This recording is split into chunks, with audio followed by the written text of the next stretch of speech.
로마서 1장 17절 말씀에 은혜를 받고 큰 변화를 경험한 사람들을 소개합니다. 복음에는 하나님의 의가 나타나서 믿음으로 믿음에 이르게 하나니 기록된 바 오직 의인은 믿음으로 말미암아 살리라 함과 같으니라. 아멘. 로마인들에게 보내는 바울의 친필 서신 파피루스에 쓴 그 로마서, 복사본이 아닌 그것을 가지고 온다면 세계를 주고도 바꿀 수 없다고 하는 대형 박물관과도 맞바꾸겠다는 것입니다.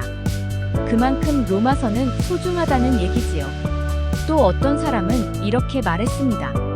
성경은 마치 하나의 둥근 다이아몬드 반지와 같다. 로마서는 그 반지의 다이아몬드 그것과도 같다.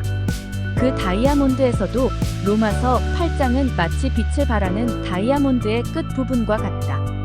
또 어떤 사람은 혹 천재지변으로 온 세계에 있는 성경책이 다 없어진다고 해도 로마서만 있으면 충분히 예수 믿고 구원받을 수 있을 것이다. 로마서가 다 남겨지지 않는다 해도 로마서 8장 그 한 장만 있으면 그것만 보고도 충분히 구원받을 수 있을 것이다 라고까지 말했습니다. 좀 지나친 듯 싶습니다만 이것은 그만큼 로마서를 지극히 사랑하고 로마서를 통해서 은혜를 많이 받은 사람들의 간증인 것입니다. 로마서를 통해서 은혜 받은 사람이 많습니다마는 그 중에서도 대표적인 역사적 인물 몇 사람을 들 수가 있습니다. 먼저 세계 교회를 위해서 크게 역사했던 성 아우구스티누스를 들 수 있습니다. 그가 성 아우구스티누스 된 것이 바로 이 로마서 덕분이었습니다. 그는 한때 사교에 심취했고 잘못된 철학을 통해서 방탕하기도 했습니다. 결국은 예수 믿어서 진리를 찾아보겠다고 애를 썼습니다마는 여전히 그의 생활에는 이렇다 할 변화가 없었습니다. 다시 말하면 말씀이 능력으로 나타나서 그 타락된 생활을 변화시키지 못했습니다. 그는 단지 추상적 진리로만 성경을 상고하고 있었던 것입니다. 그러던 어느 날 기도하는 성 아우구스티누스의 귀에 하나님의 음성이 들렸습니다. 일어나 성경을 펴서 읽어라. 그 부분이 바로 로마서 13장 13절로 14절에 있는 말씀입니다. 낮에와 같이 단정히 행하고 오직 주 예수 그리스도로 옷 입고 정욕을 위하여 육신의 일을 도모하지 말라. 그는 이 말씀을 하나님께서 자기에게 주신 말씀으로 생각했습니다. 그때부터 말씀의 능력이 오면서 그 방탕했던 생활로부터 온전히 자유하게 됩니다. 그리하여 마침내는 성 아우구스티누스가 된 것입니다. 또 한 사람, 독일의 종교 개혁자 마르틴 루터를 꼽을 수 있습니다.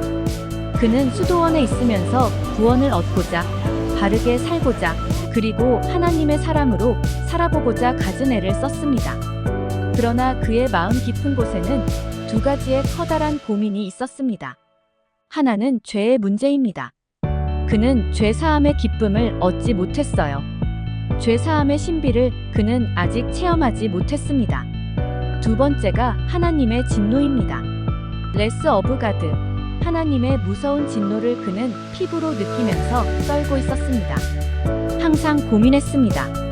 내 죄 하면서 안절부절 못했어요. 성경을 읽어도 고민이요. 기도해도 두려움 뿐이었습니다. 그래, 이런 유명한 일화가 있지 않습니까? 그는 로마에 있는 성계단을 무릎으로 그대로 기어 오르내렸습니다. 그래도 이렇다 할 큰 기쁨을 얻지 못했습니다. 그러던 중에 그는 주님의 크신 음성을 듣게 됩니다.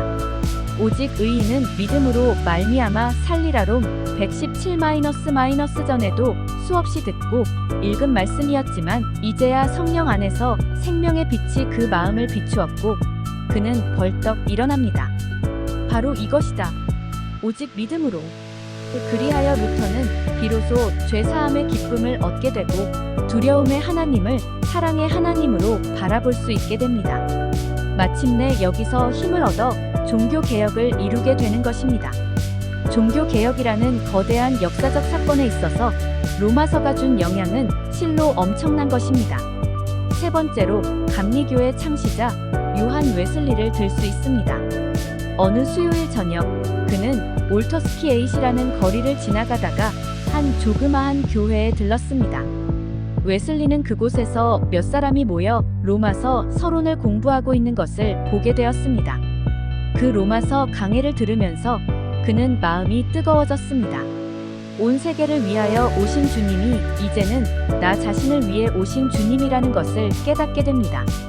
결국은 뜨거워진 그 열정으로 감리교가 시작됩니다. 이 또한 로마서가 주는 영적 강화에 의해서 이루어진 것이라고 할 수 있는 것입니다. 네 번째로 일본의 타이세이 미치하라라는 분을 꼽을 수 있습니다. 이분은 본래 불교 스님입니다. 그러면서도 절간에 앉아서 성경을 읽었습니다. 성경을 읽는 가운데 성경에 심취됐어요. 너무나도 좋은 말씀이어서 몇 번이고 읽고 또 읽었습니다.